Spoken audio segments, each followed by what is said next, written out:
जब हम nuclear physics का नाम सुनते हैं तो जहन में अक्सर एटम बम या फिर बड़े बड़े पावर प्लांट्स आते हैं। लेकिन ये कहानी इससे कहीं ज्यादा गहरी और दिलचस्प है। ये वो इल्म है जो हमारे सूरज की रोशनी से लेकर कायनात की पैदाइश और हाँ, अस्पतालों में जिंदगी बचाने वाली टेक्नोलॉजी तक की वजाहत करता है। और ये सारी कहानी मादे के बिल्कुल मरकज में छुपी हुई है। कभी ये सोचा है कि आखिर अरबों साल से चमकते सूरज की तवानाई का राज क्या है? ये इतनी एनर्जी कहाँ से ला रहा है? या ये कि डॉक्टर्स हमारे जिस्म के अंदर बगैर किसी ऑपरेशन के कैसे देख पाते हैं? बज़ाहिर तो ये दोनों सवाल बिल्कुल अलग लगते हैं ना, लेकिन हैरत की बात यह है कि इन दोनों का जवाब एक ही जगह से आता है। जी हाँ, इन दोनों बड़े सवालों का जवाब एटम के मरकज यानी उसके न्यूक्लियस में छुपा है। तो आइए आज इस छोटी सी लेकिन नाकाबिले यकीन हद तक ताकतवर दुनिया को समझने की कोशिश करते हैं। हमारा ये सफ़र एटम के दिल से शुरू होता है, वो जगह जिसे हम न्यूक्लियस कहते हैं। तो ये है न्यूक्लियस, एटम का सबसे वजनी और घनजान हिस्सा जो प्रोटॉन्स और न्यूट्रॉन्स से मिलकर बनता है। इसको ऐसे समझें कि अगर एक एटम एक बहुत बड़े फुटबॉल स्टेडियम जितना हो तो न्यूक्लियस उसके बिल्कुल बीच में रखी एक छोटी सी कंची के बराबर होगा। लेकिन कमाल यह है कि पूरे एटम का तकरीबन सारा का सारा वजन इसी एक कंची में होता है।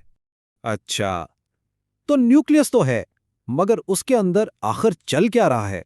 यहाँ एक बहुत बुनियादी सवाल पैदा होता है। हम जानते हैं कि प्रोटॉन पर पॉजिटिव चार्ज होता है और एक जैसे चार्जेस एक दूसरे को दूर धकेलते हैं। तो फिर ये सारे प्रोटॉन्स एक छोटी सी जगह पर इकट्ठे कैसे रहते हैं, अलग क्यों नहीं हो जाते? इसका जवाब है मजबूत न्यूक्लियर कुव्वत। ये कायनात की 4 बुनियादी कुव्वतों में से सबसे ताकतवर है, मगर इसकी एक खास बात है, ये सिर्फ एटम के न्यूक्लियस जितने छोटे फासले पर ही काम करती है। तो न्यूक्लियस के अंदर समझें कि एक मुस्तकिल कशमकश जारी है। एक तरफ है मजबूत न्यूक्लियर कुव्वत जो सबको एक साथ जकड़ कर रखना चाहती है, और दूसरी तरफ है बरकी मैग्नेटिक कुव्वत जो एक जैसे चार्ज वाले प्रोटॉनों को एक दूसरे से दूर धकेल रही है। कायनात के किसी भी अंसुर का मुस्तकिम होना यानी स्टेबल होना इसी नाजुक तवाज़न पर मुनहासिर है।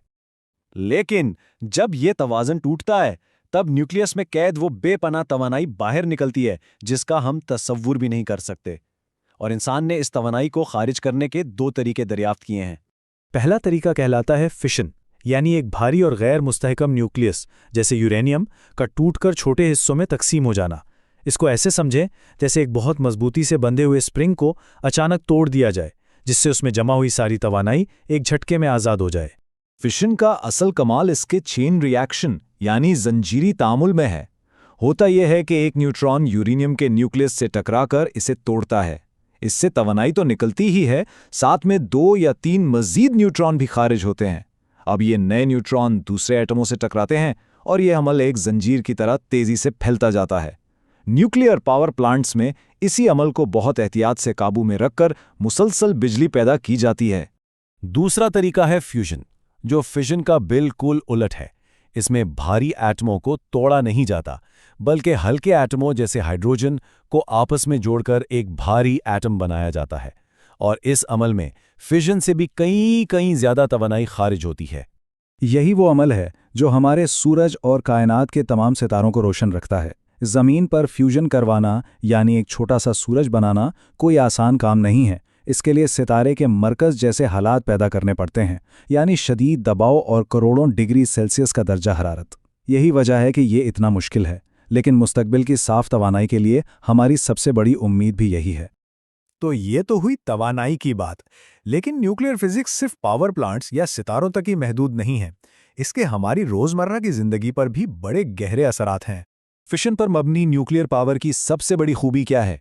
इसकी एनर्जी डेंसिटी, यानी बहुत थोड़े से ईंधन से बहुत ज़्यादा बिजली पैदा की जा सकती है, वो भी कार्बन के अखराज के बगैर। लेकिन इसके साथ 2 बड़े चैलेंजेस भी जुड़े हैं।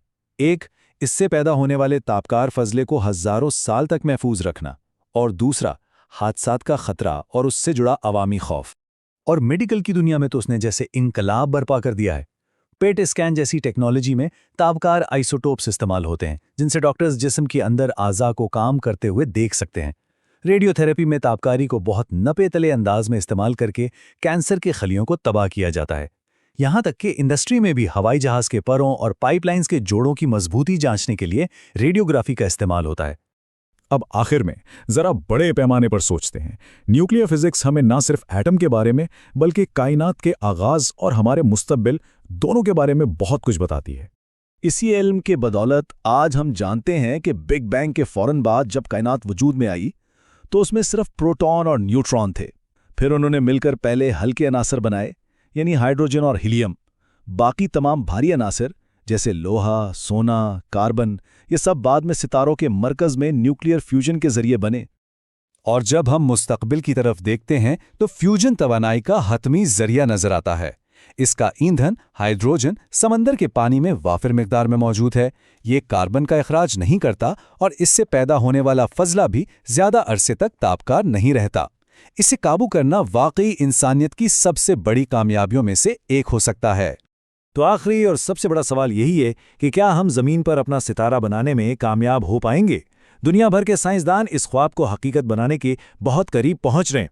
अगर हम फ्यूजन में महारत हासिल कर लेते हैं तो ये ना सिर्फ हमारे तवानाई के बहरान को हमेशा के लिए हल कर देगा, बल्कि ये इंसानियत के लिए एक नई सुबह का आगाज होगा। एटम के मरकज का ये इल्म ही हमारे कायनाती मुस्तकबिल की कुंजी है।